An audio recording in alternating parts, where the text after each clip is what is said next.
কে আপনি? কাউকে কিছু না বলে বাড়ির মধ্যে?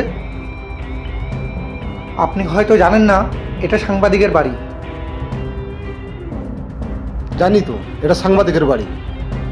সাংবাদিকের মা আছে, আর সঙ্গে একটা টুসটুসে বোনও আছে। দেখতে নাকি হেবি সুন্দরী। কি বলতে চাইছেন আপনি? কি বা চান সেটাই তো বুঝতে পারছি না।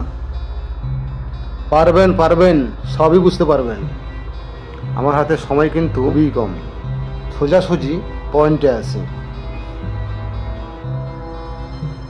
আমার কিছু গুরুত্বপূর্ণ ডকুমেন্টস যেগুলো আপনি সংগ্রহ করেছেন, সেগুলো আমার চাই, যাতে পুলিশের কাছে না পৌঁছয়। আর আমার নামটা জানেন তো, এই অন্ধকার জগতে সবাই চেনে, আর আমার নাম রানা সাহ। ও আচ্ছা, এতক্ষণে বুঝতে পারলাম।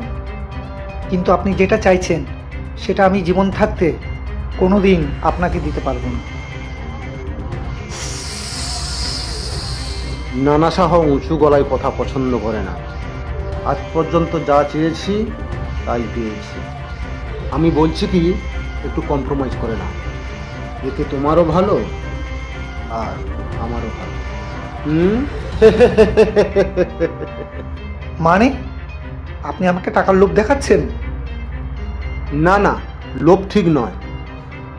আপনার মা আছে, আপনার বোন আছে, আপনি তাদের কথা ভাববেন না?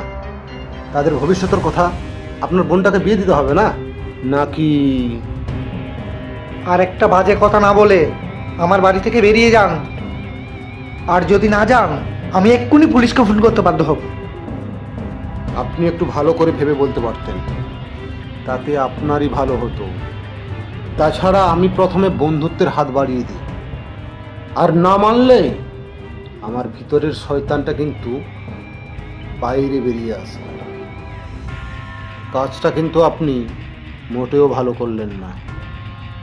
অন্তত একবার ভাবতে পারতেন আপনার মা আর এই সদ্য যৌবনে পা রাখা আপনার ছোট্ট টুসটুসে বোনটার কথা। আপনি যাবেন না? আমি থাক, যাচ্ছি যাচ্ছি, তবে আমাদের খুব শীঘ্রই দেখা হবে। আর ওই ফাইলটা কিন্তু আমার চাই চাই। ছলে বলে কৌশলে আমি আমার কাজটা কিন্তু ঠিকই হাসিল করি। গুড বাই সাংবাদিক মশাই, ভালো থাকবেন।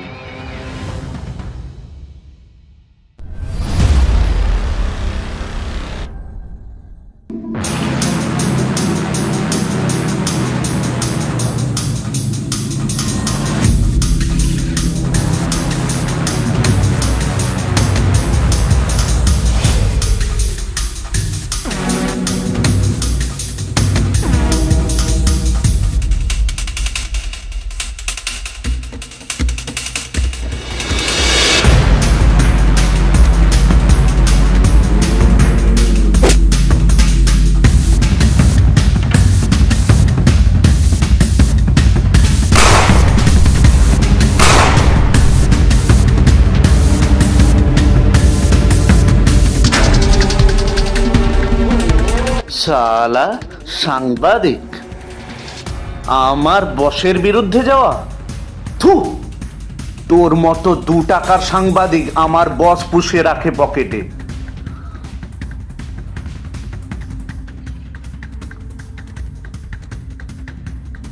আরে তুমি এত ভয় পাচ্ছ কেন? শান্ত হও, আমার কথা শোনো।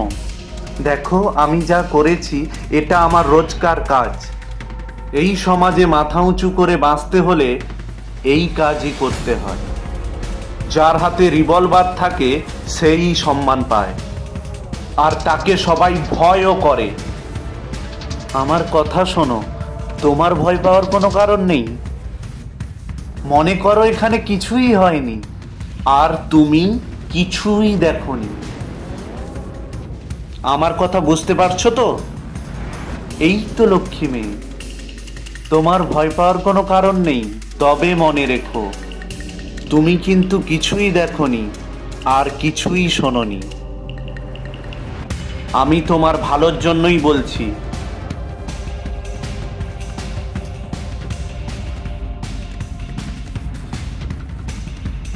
আরে যাচ্ছ কোথায়? তোমার নামটা তো বলে যাও।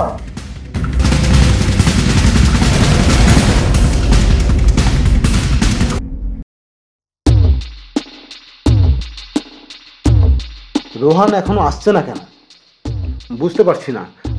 আজ পর্যন্ত তো কোনো কাজে এত দেরি করে না। সময় হয়ে যাচ্ছে, এত সময় ধরে কাজটা তো হয়ে যাওয়া উচিত, কিন্তু কেন লেট করছে বুঝতে পারছি না।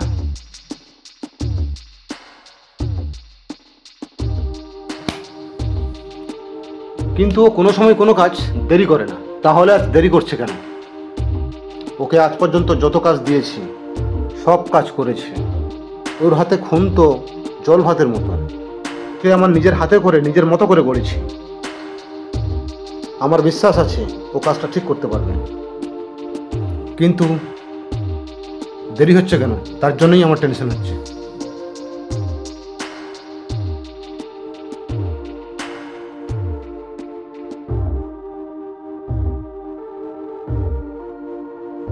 আরে রোহন, আয় আয়, আমি তোর জন্য চিন্তা করছিলাম।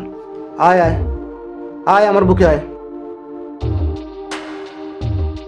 আমি জানি তুই পারবি, আমি তোর মুখ দেখেই বুঝেছি।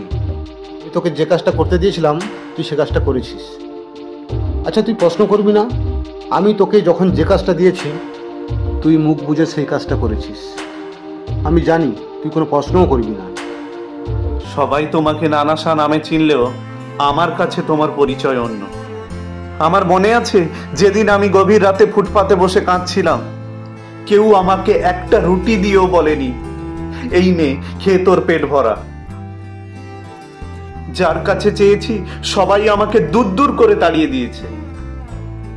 সেই সময় একমাত্র একজনই ছিল যে আমার মুখে খাবার তুলে দিয়েছিল, আর সে ছিল তুমি, আজকের নানাশা, যাকে আমি বাবার মতো মানি।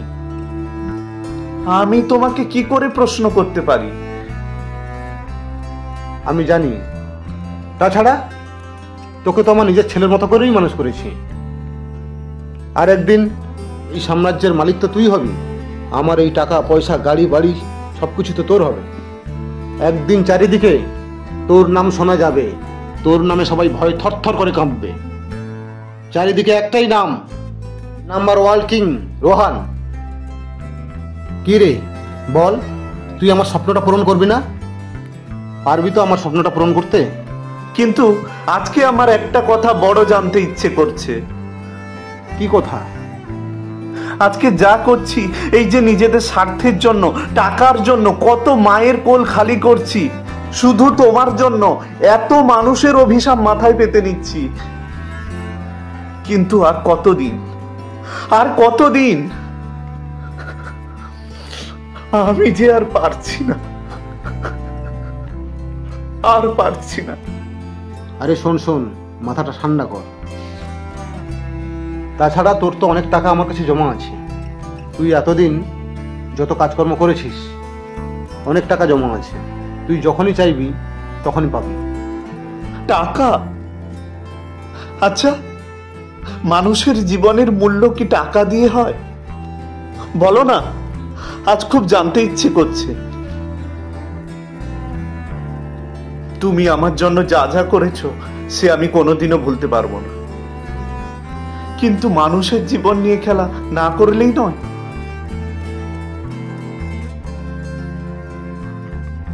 আমার মনে হচ্ছে তোর মনটা আজকে এর ভালো নেই। আমরা এসব বিষয়ে অন্য কোনো দিন আলোচনা করব। আমি বিজনেসের কাজে কয়েকদিন বাইরে যাচ্ছি, ফিরে এসে এ বিষয়ে আমরা কথা বলবো, কেমন?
এই শোনো,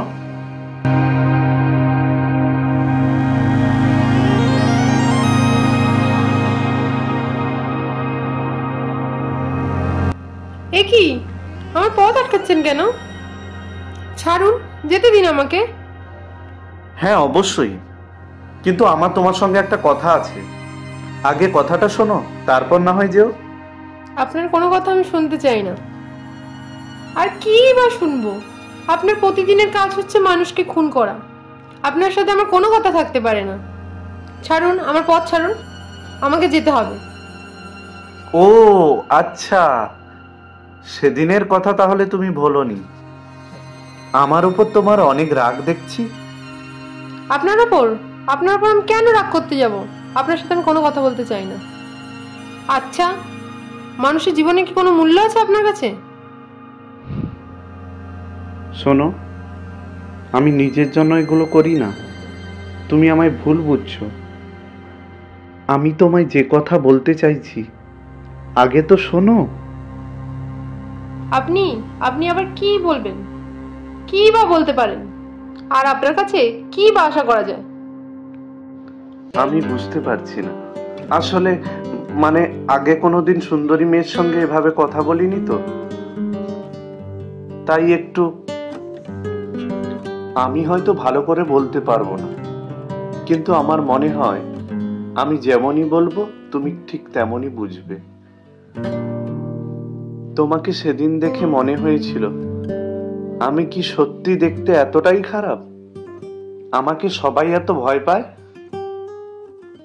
আসলে পরে বুঝতে পারলাম আমি যা করছি এটা ঠিক নয়। আর কেন জানি না, তোমাকে দেখার পর থেকে আমার নিজেকে কেমন অপরাধী মনে হচ্ছে। তাই ভাবলাম আর যাই হোক, তোমাকে না আমি কেন জানি না ভালোবাসতে শুরু করেছি। আমার এই প্রথম কোনো মেয়েকে দেখে ভালোবাসার কথা মনে হলো। এই অন্ধকার জগৎ থেকে আমি একটা সুন্দর জীবনে ফিরতে চাই। তুমি কি সেই সুন্দর জীবনে আমার সাথী হবে? বলো না গো। আপনি আমার হাত ছাড়ুন, আমাকে যেতে দিন।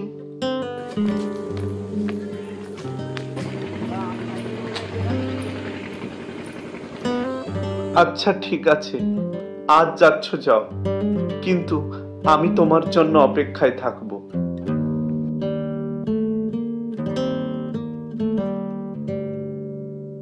তোর দাদা এইভাবে চলে যাবে ভাবতেও পারিনি। তোর বাবা চলে যাওয়ার পর তোর দাদাই পরিবারের হাল ধরেছিল। কত করে বলেছিলাম খবরের কাগজের অফিসের চাকরিটা করিস না, সত্য কিছু জানাতে গেলে মানুষের জীবন নিয়ে টানাটানি। দেখ মা, আমার কথাটাই সত্যি হলো। কে বা কারা তোর দাদাকে খুন করলো তার কোনো খবর হলো না, পুলিশও কোনো কিছু করলো না, আর দোষীদেরও শাস্তি হলো না। মা, তুমি ভেবো না, একদিন অবশ্যই দাদার খুনির শাস্তি হবে। আমি জানি কে দাদাকে খুন করেছে। সঠিক সময় এলে ঠিকই খুনির বিচার হবে। তুমি শান্ত হও মা। তুমি যদি এভাবে ভেঙে পড়ো, আমি সাহস পাবো কি করে?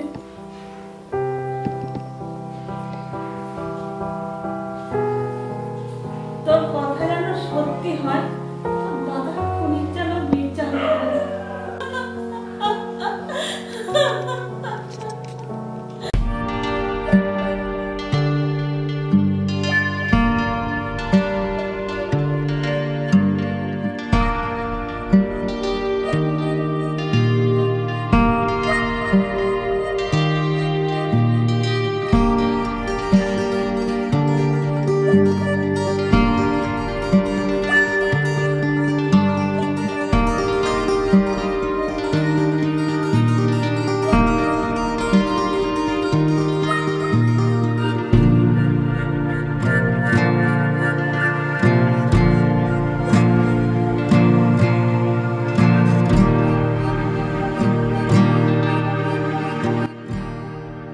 আমি অনেক ভেবে দেখলাম, সত্যিই তো, যদি কেউ তার নিজের ভুল বুঝতে পারে,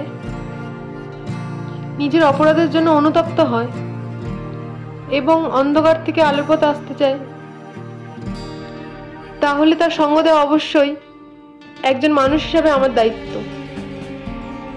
আজকে আমি যদি এগিয়ে না আসি, তাহলে আর কেউ এই অন্ধকার পথ থেকে আলোর পথে আসার কথা ভাববে না। সত্যি কি তুমি আমাকে ভালোবেসে এই সুন্দর জীবনে আসতে চাও? হ্যাঁ, বলো কি করলে আমি তোমার ভালোবাসা পাবো। আমি তোমার জন্য সব কিছু করতে রাজি আছি। জানি এই পথ থেকে ফিরে আসা খুবই কঠিন, কিন্তু তারপরেও যেভাবেই হোক আমি আবার ফিরে আসব। তুমি শুধু একবার বলো, আমায় তুমি ভালোবাসো? বলো না গো। আমাকে কথা দিতে হবে তোমার।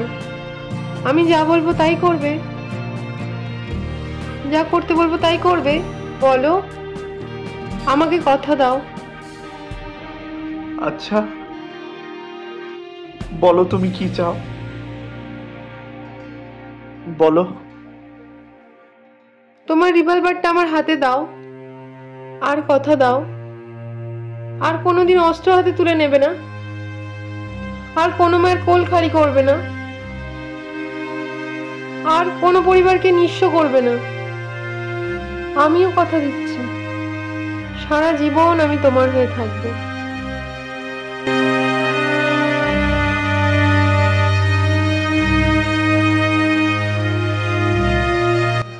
আচ্ছা, শুধু এটুকুই? আমি তো ভেবেছিলাম তুমি যদি আমার জীবনটাও চাও, তাও আমি তোমাকে হাসি মুখে দিতে পারি।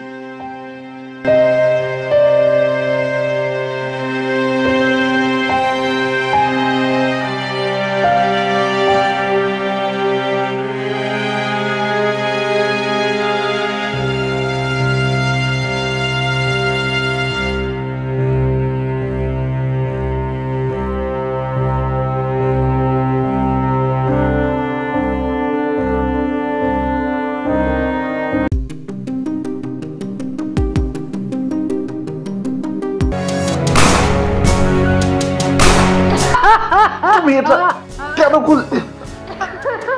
আমি তোমার কি ক্ষতি করেছি? তুমি এটা করতে পারলে?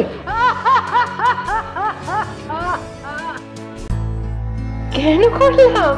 তবে শোন শয়তান, আমি সেই দাদার বোন যাকে সেদিন তারই বোনের চোখের সামনে তুই নির্মম ভাবে খুন করেছিস। যে দাদা দিন শেষে বোনের একটু হাসি মুখ দেখে সারাদিনের সমস্ত কষ্ট ভুলে যেত, যে দাদা বোনের সুখের জন্য অক্লান্ত পরিশ্রম করত। আমি সেই দাদার আদরের ছোট বোন। আমার মাকে দেওয়া কথা আমি রাখতে পেরেছি আজকে। তুই কি ভেবেছিলি শয়তান? তোর মিষ্টি কথায়, তোর ভালোবাসার কথা শুনে আমি তোর প্রেমে পড়ে গেছি? না না না না, তা নয়। আমি আমার দাদার খুনের বদলা নিয়েছি। আমি আমার দাদার খুনের বদলা নিয়েছি। আমার দাদার আত্মা এবার শান্তি পাবে, শান্তি পাবে, আত্মা।